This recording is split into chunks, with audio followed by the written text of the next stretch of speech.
Hello, welcome to the Tow Club Industry Podcast. I appreciate everybody tuning in. We've got something really interesting today to talk about, and I'm sure some of you are wondering, are these guys doing auto review nows?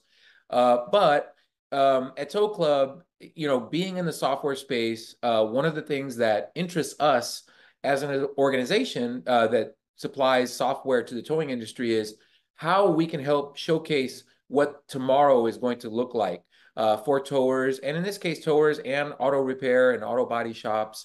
So we're going to be reviewing, doing an overview, I should say, of the Tesla Cybertruck. As many of you know, this vehicle was engineered and developed here in our backyard by Tesla. And this vehicle showcases some features that we think, and much of the auto manufacturing industry thinks, are going to be very commonplace on future automobiles. So bear with me. We're going to go over some stuff. I want to thank Tesla for providing the truck. And I also want to remind everybody that in the video description links, there's going to be a host of videos that I urge everybody to take a look at. One in particular is the Tow Truck Tech Guy on YouTube. His name is Christopher Young. He's done a fantastic job breaking down towing and roadside service specific features of this vehicle that I think will be very helpful. So it's here, it's on the roads now. Many people have sent me messages and so forth. I've obviously given indications to a lot of viewers that, hey, we're going to be doing this. And very commonly, I get a reply that, hey, it's ugly. Yeah, I'm not here to argue it. It is ugly. But I think some of the features on this truck are going to be important. So pay attention here while I go over a few things. And, we talked about the fact that it's ugly. For those of you that are doing auto body repair, you'll be interested to know that, the exterior facing body panels of this vehicle are bolted on and they're all stainless steel. This particular type of stainless steel, from what I've read, the literature on this material, it's um, much harder than ordinary stainless steel, and it's about 2 to 3 times thicker than the typical sheet metal you would find on most vehicles that are manufactured today. So again, just something to keep in mind in terms of durability and the prospects of repairing one of these panels. It doesn't appear that these panels are going to be very repairable. However, I would let the experts weigh in on, maybe the paintless dent removal guys can do something with this material if there's minor damage. I don't know specifically, but I would be interested to know that. So take a look on YouTube and see what's out there. It obviously has no exterior door handles, so a traditional unlock method is probably not possible. And obviously hang tight because we are going to be doing a hoist, I should say, review momentarily and a general walk around. One of the things that I think for those of you that have an auto repair shop or an auto body repair shop in addition to towing, um, this is something that's pretty remarkable and a drastic change from traditional automobiles. But the manner, I should say, in which this vehicle was built is very interesting and very unique. It consists of a unitized cabin with a big hole in the belly of it where the battery goes. Your interior seating and center console, etc., is bolted to the top of the battery essentially. And then the front and rear, it's essentially 3 sections. So you've got your cabin, that's the typical unitized structure. And then the rear section is one large casting. And when I say large, guys, I mean the entire rear inner structure is one piece. And the same goes for the front. The suspension components and steering components are bolted to these castings. So it's a very interesting design. And much of the auto manufacturing industry, as I mentioned, is indicating that this is the direction of the future of automobile manufacturing, primarily for cost reduction, weight reduction, given the fact that the auto manufacturing sector is moving towards electrification. These mega castings, as they call them, are going to be crucial to satisfy the engineering needs for these vehicles. So the other kind of interesting feature of this vehicle that is terrifying to me, if I'm being honest, is steer by wire. So, obviously you want to do a little bit of research on that for yourself, but essentially there is no steering shaft on this vehicle. The steering wheel that's in the vehicle is not physically connected to the steering mechanisms. It's got some wires and obviously some sort of computer that communicates steering input to the steering rack in the front and the rear. This vehicle also has four-wheel steering. Now, again, this is one of those sort of revolutionizing, I will say, advancements that this vehicle is showcasing that will most likely be very prevalent in the automotive sector for manufacturing. And there's many reasons, but some of the few reasons that I think would be important to understand is this vehicle now can be much more easily, I should say, prepped for the right-hand drive markets, which I believe is primarily Australia and the United Kingdom. So this makes it much easier for manufacturers to provide vehicles for those markets. There's obviously a lot less work, being that there's no steering shaft. The firewall wouldn't need to be modified or recast or restamped for those specific markets. So that's a very interesting feature. It also enables the driving dynamics of the vehicle to become very interesting, as a result of the speed sensitive input. And I urge all of you to take a look at some content that's out there in which there's a deep analysis of how Tesla was able to achieve that. So that's one interesting feature. And I think just to kind of piggyback on that a little bit, I would like towers and auto repair and auto body guys to understand what steer-by-wire could mean, particularly for towing and recovery. When one of these vehicles is going to call you and it's stuck and it needs to be recovered, I believe that steer-by-wire is going to have to be considered in terms of being part of the recovery game plan. Because obviously, towing professionals know, the less chances of damaging the vehicle is the best route to often take during the recovery process. And so the fact that, you can't tie this steering wheel off, for example, if you're going to recover it and hope that it tracks correctly to your equipment when you're trying to pull it out of a ditch, etc. So considerations, I should say, need to be made for this aspect. So steer-by-wire and the fact that the rear wheels turn, these are all factors, whether you're pulling this thing onto a car carrier, if it's broken down mechanically, or you are recovering it. So these are some important things that I think towers would want to take into consideration for road service and towing and recovery. One other really groundbreaking feature that I'd like to discuss here is 48-volt onboard electronics. Chris Young at Tow Truck Tech has done a wonderful job producing a content video that's in the video description. And I know that when I say 48 volt, a lot of you are going to sort of, alarms ringing like, hey, what do I do if I get called out and this thing's got a dead low voltage battery?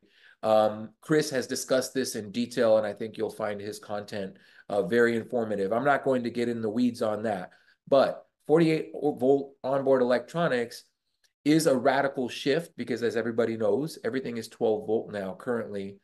And from what I've discovered doing some online research and looking at some of the content out there, steer-by-wire and or four-wheel steering, in order for Tesla to properly accomplish that, a 12-volt onboard system just wasn't going to work for them. There was going to be probably too much current at 12 volts to accomplish running the steering motors. So I believe that 48 volt was done out of necessity. But there is also some benefits to Tesla, meaning they can use smaller wiring and so forth. And they can run some of the other vehicle accessories maybe a little bit more efficiently, such as the electric bed cover and perhaps the really insanely large windshield wiper on this thing, which I imagine is going to take a little bit more power than the traditional wipers you would see. So in a nutshell, I think that some of these things are going to need some attention paid to them. And everybody, and I know that some of the people listening are going to say, I'm never going to see one of these things, and there's not a lot of them. But I would like to remind everybody, nearly 3 million people have pre-ordered this truck. And right now, we're in the delivery stages of delivering this truck. As everybody knows, the pickup truck segment is the most popular in America. I believe the best-selling vehicle in America is the Ford F-150. So if that says anything about what Americans are driving, and the fact that you consider how many millions of people have pre-ordered this truck, the chances are that in the near future, you're going to see more and more on the road. Now, obviously, this is going to depend on where you live, proximity to service centers, which I believe Tesla is taking into consideration in terms of where they are directing their deliveries in the interim. That is likely going to change in the future. So it is something to think about. And more importantly, or just as importantly, a lot of the things that I discussed that this truck has sort of came out with as features, you're going to see not just on other Teslas, but if you do a lot of research into auto manufacturing, you'll find out that, for example, the Chinese auto manufacturers are adopting the use of really large castings to try to simplify the manufacturing process. Toyota, many of the legacy automakers in the United States have deployed the initial phases of utilizing mega castings. So not only does this mean we're going to see them, and as I said, and we're going to do a walk around and a hoist review momentarily here, but as I said, these are considerations that need to be made in terms of, this vehicle has these really large castings. Are they going to behave the same way when I make an effort to recover this vehicle? Am I risking damaging this vehicle? Have I looked into what type of rigging is required to rig these vehicles? Have I looked into how that impacts the steering systems, the steer-by-wire, the castings, etc.? So a lot for towers to consider, and I don't want to freak anybody out here. The good news here, though, is a lot of information is available, but you do need to take the initiative to learn about these vehicles. I believe it will be helpful for a lot of towers.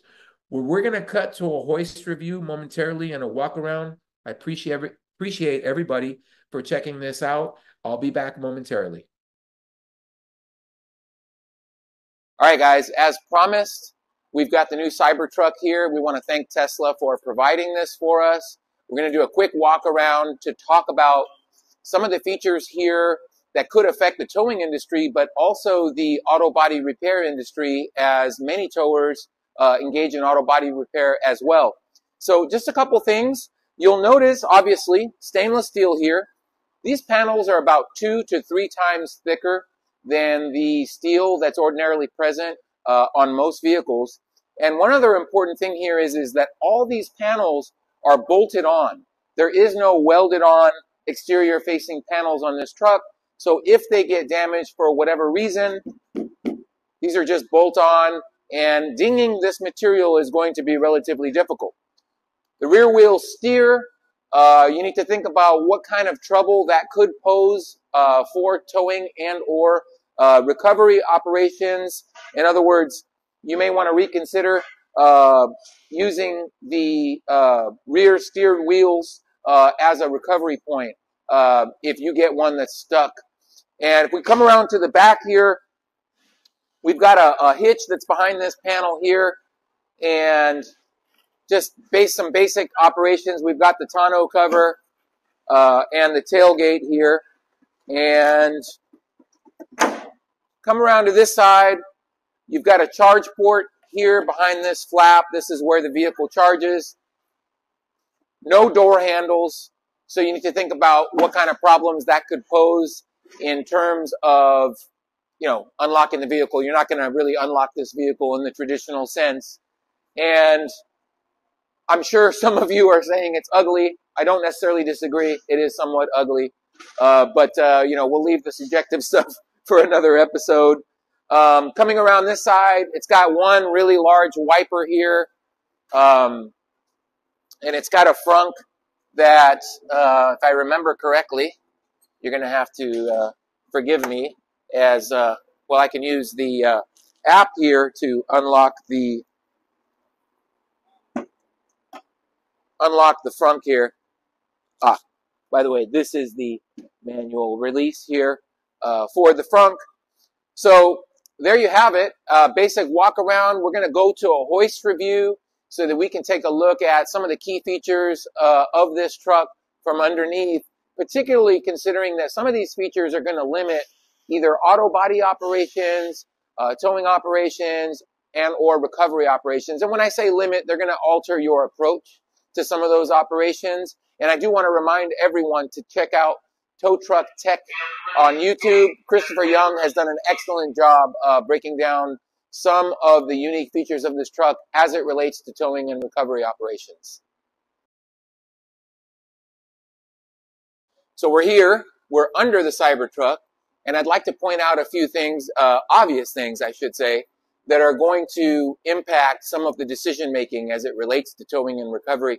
And again, do a lot of research before you decide to recover one of these vehicles or work on them, obviously. So if you notice, I'm right underneath the battery pack. This is a structural battery pack, so it's actually part of the unitized structure of the cab. If I were to remove this battery pack, the seats and center console and everything would come with it. They are essentially bolted to the top of the battery pack. And again, I remind you to hit some of the links in the video description because there is actual teardowns of the Cybertruck that are posted on YouTube, and you'll find some of that information pretty fascinating and or potentially useful if you ever decide to work on one of these. So moving to the front here, and again, as it relates to towing and recovery, this is something that you should be conscious of, but there are some plastic panels here that are attached to the lower control arm. This is done for purposes of aerodynamics to increase the efficiency of the truck as it goes down the road. So again, you have to be conscious of this if you are attempting to recover one of these, as you could potentially damage it. And again, we're at the front of the vehicle, so obviously you've got your steering mechanisms here, and we can't see it from this view because I didn't go through the trouble of removing a lot of these parts, but this entire structure here, as far as everything that's attached in terms of suspension, is one piece, is cast from one piece, which means that you may want to think about that when you're doing recovery operations, because the structural integrity of a casting, it could behave differently as it relates to recovery, particularly if one of these vehicles gets stuck.